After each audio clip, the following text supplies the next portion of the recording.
Centinaia di persone si stanno presentando nei centri punturali richiedendo ricetta, prescrizione, vaccino e firma di consensi redatti dagli avvocati, mandando in tilt tutto il sistema nazista.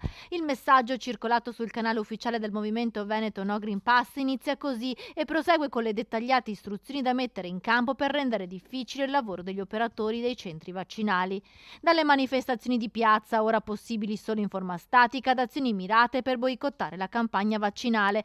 Ecco la nuova svolta dei Novax. Si presentano in coppia con documenti scaricati dal sito di un avvocato romano No Pass e cercano di bloccare o rallentare il lavoro dei medici vaccinatori negli hub. A Padova è già accaduto, ci confermano dall'ufficio igiene dell'USL 6. Ne abbiamo avute, a partire appunto da giugno a questa parte, qualcuna in più dopo l'entrata in vigore dell'obbligo superiore ai 50 anni. I nostri operatori sono preparati su cosa devono fare, cosa devono rispondere.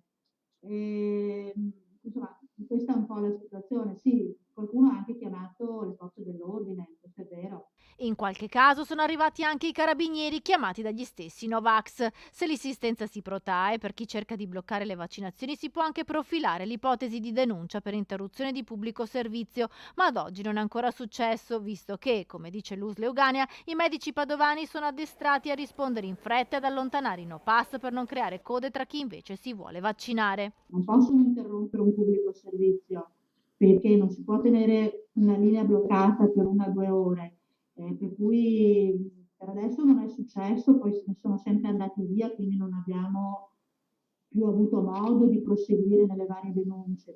Intanto proseguono le vaccinazioni con prima dose, una spinta soprattutto tra i più giovani. È vero che abbiamo avuto un aumento di prime dosi, però soprattutto in quelli più giovani però, sostanzialmente nei bambini e in quelli più giovani.